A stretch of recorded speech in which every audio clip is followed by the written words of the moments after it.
पहिल्यापासूनच म्हणजे आमच्या फॅमिलीमध्ये खूप पप्पाला खूप खुन्नस होती आमच्या बाबतीत आणि त्यांना तर मुलगी नकोच होती पहिल्यापासून. तर मी झाल्यानंतर पण त्यांनी जेव्हा मी झाले तेव्हा मला मारून टाकण्याचा पण कट केला होता आणि मम्मीला पण त्यावेळेस खूप मारहाण. आणि ते पहिल्यापासूनच मम्मीला खूप मारहाण करतात, म्हणजे रक्त येईपर्यंत ते मारतातच.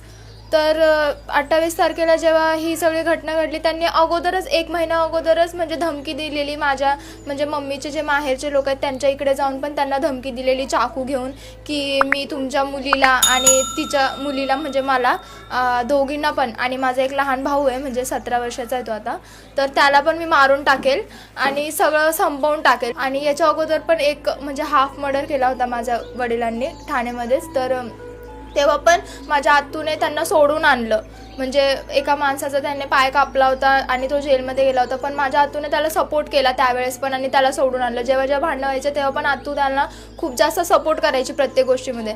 मग आता मम्मीचं तर हे सगळं, म्हणजे मम्मीला तर चाकूने वार करून माझ्या आईची हत्या केली. आता आम्हाला कोण नाही आहे, माझ्यासाठी माझं सर्वस्व माझी आईच होती.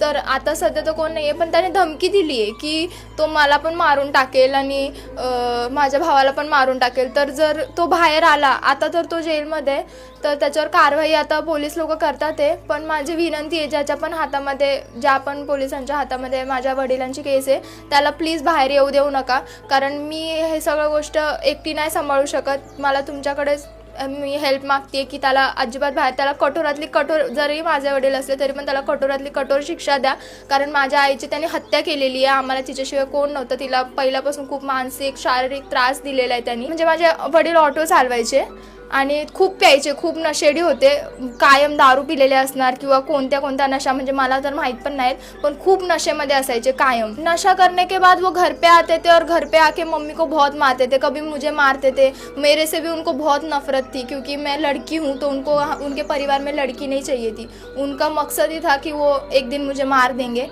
तो उन्होंने मुझे कभी पढ़ाया भी नहीं क्योंकि उनको लड़की नहीं चाहिए थी.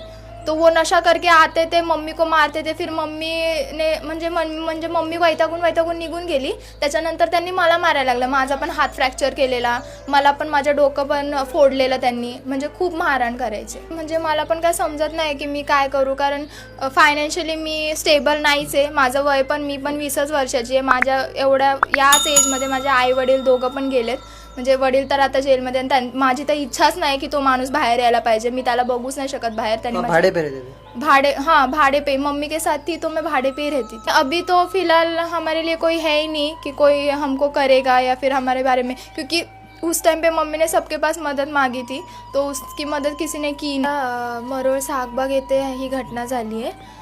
तर पहिल्यापासूनच म्हणजे आमच्या फॅमिलीमध्ये खूप पप्पाला खूप खुन्नस होती आमच्या बाबतीत आणि त्यांना तर मुलगी नकोच होती पहिल्यापासून.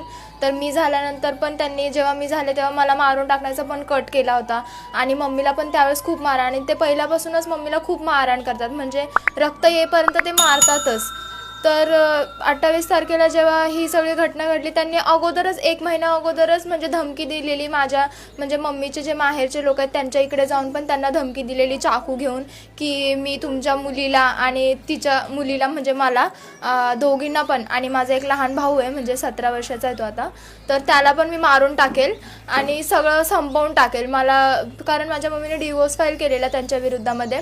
माझे पप्पा खूप जास्त त्रास द्यायचे तिला, खूप मानसिक त्रास, खूप शारीरिक त्रास तिला द्यायचे. त्यांच्या अफेअर्सच्या नादामध्ये, म्हणजे माझ्या वडिलांचे खूप अफेअर्स होते, तर त्याच्यामध्ये त्यांनी त्यांची प्रॉपर्टी वगैरे सगळं विकून टाकलेलं. आणि त्या गोष्टीबद्दल जेव्हा मम्मी आवाज उचलायची, जेव्हा त्यांना बोलायची, तर त्यावेळेस ते मम्मीला खूप मारहाण करायचे. आणि मम्मीच्या सासरकडचे लोक पण तिला त्या गोष्टीमध्ये, माझ्या पप्पाला, माझ्या वडिलांना खूप सपोर्ट करायचे. आणि याच्या अगोदर पण एक म्हणजे हाफ मर्डर केला होता माझ्या वडिलांनी ठाण्यामध्येच. तर तेव्हा पण माझ्या आत्तूने त्यांना सोडून आणलं, म्हणजे एका माणसाचा त्याने पाय कापला होता आणि तो जेलमध्ये गेला होता, पण माझ्या आत्तूने त्याला सपोर्ट केला त्यावेळेस पण आणि त्याला सोडून आणलं. जेव्हा जेव्हा भांडणं व्हायचे तेव्हा पण आत्तू त्यांना खूप जास्त सपोर्ट करायची प्रत्येक गोष्टीमध्ये. मग आता मम्मीचं तर हे सगळं, म्हणजे मम्मीला तर चाकूने वार करून माझ्या आईची हत्या केली. आता आम्हाला कोण नाही आहे, माझ्यासाठी माझं सर्वस्व माझी आईच होती. तर आता सध्या तर कोण नाही आहे, पण त्याने धमकी दिली आहे की तो मला पण मारून टाकेल आणि माझ्या भावाला पण मारून टाकेल. तर जर तो बाहेर आला, आता तर तो जेलमध्ये आहे, तर त्याच्यावर कारवाई आता पोलीस लोक करतात आहे. पण माझी विनंती आहे, ज्याच्या पण हातामध्ये, ज्या पण पोलिसांच्या हातामध्ये माझ्या वडिलांची केस आहे, त्याला प्लीज बाहेर येऊ देऊ नका. कारण मी हे सगळं गोष्ट एकटी नाही सांभाळू शकत. मला तुमच्याकडेच मी हेल्प मागते की त्याला अजिबात बाहेर, त्याला कठोरातली कठोर, जरी माझे वडील असले तरी पण त्याला कठोरातली कठोर शिक्षा द्या. कारण माझ्या आईची त्याने हत्या केलेली आहे. आम्हाला तिच्याशिवाय कोण नव्हतं. तिला पहिल्यापासून खूप मानसिक शारीरिक त्रास दिलेला आहे त्यांनी. तर माझी एवढीच विनंती आहे की, आणि मेन गोष्ट तर ती त्यावेळेस ऑन ड्युटी होती. म्हणजे माझी मम्मी अर्बन कंपनीमध्ये काम करायची, घरकामच करत होती ती. तर त्यावेळेस ती ऑन ड्युटी होती युनिफॉर्मवर, आणि कंपनीच्या सुपरवायझरचं पण कर्तव्य आहे, त्यांच्या पॉलिसीनुसार त्या सुपरवायझरने तिच्यासोबत राहायला पाहिजे होतं त्यावेळेस. आणि त्यावेळेस तो नव्हता. म्हणजे जर कोणीतरी तिच्यासोबत असतं तर जरी तिच्यावर मारहाण झाली असती तिच्याबरोबर, तरी पण ती कदाचित ती वाचली पण असती. आणि त्यांनी पाहिजे होतं, म्हणजे माझं बोलण्याचा अर्थ एवढाच. आणि या इन्सिडेंटनंतरसुद्धा तर कंपनीने मला एक कॉल करून विचारलंसुद्धा नाही, किंवा भरपाईचं तर लांबच राहिलं, काहीच विचारत पण नाही आहे त्या लोकांनी. कंपनी तर कशातच नाही आहे अजूनपर्यंत. तर माझी इच्छा आहे की माझ्या वडिलांना कठोरातली कठोर शिक्षा द्या. सरकारकडे माझी हीच मागणी आहे. आणि आता सध्या माझ्या भावाला आणि मला कोणीच नाही आहे, सो त्याच्यासाठी पण सरकारने मला मदत करावी. माझं भविष्य तर पूर्ण उद्ध्वस्त झालं. माझ्यासाठी माझी आईच होती फक्त, वडिलांनी तर काय ठेवलं नाही आहे आमच्यासाठी. तर आई तर गेली आता, पण जे पण वडील काय करते तुम्ही? वडील माझे वडील ऑटो चालवायचे आणि खूप प्यायचे, खूप नशेडी होते. कायम दारू पिलेले असणार किंवा कोणत्या नशा, म्हणजे मला तर माहीत पण नाही, पण खूप नशेमध्ये असायचे कायम. नशा ये जो तमाम करते हैं उसके बाद करने क्या लगते हैं? फिर नशा करने के बाद क्या करते थे? नशा करने के बाद वो घर पे आते थे और घर पे आके मम्मी को बहुत मारते थे, कभी मुझे मारते थे. मेरे से भी उनको बहुत नफरत थी, क्योंकि मैं लड़की हूँ, तो उनके परिवार में लड़की नहीं चाहिए थी. उनका मकसद ही था कि वो एक दिन मुझे मार देंगे.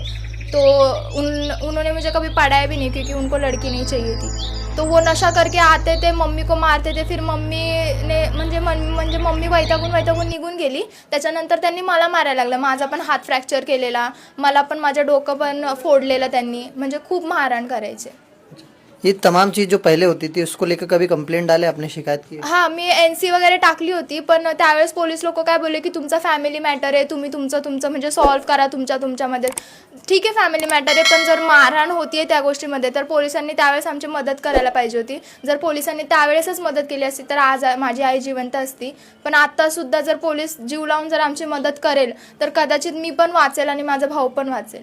तो अभी फ़िलहाल आप जो है अभी कैसे अभी सरवाइव करेंगे आप लोग? आप खुद ही से जो है काम काज करके अभी अपनी ज़िंदगी जो है बिताएंगे?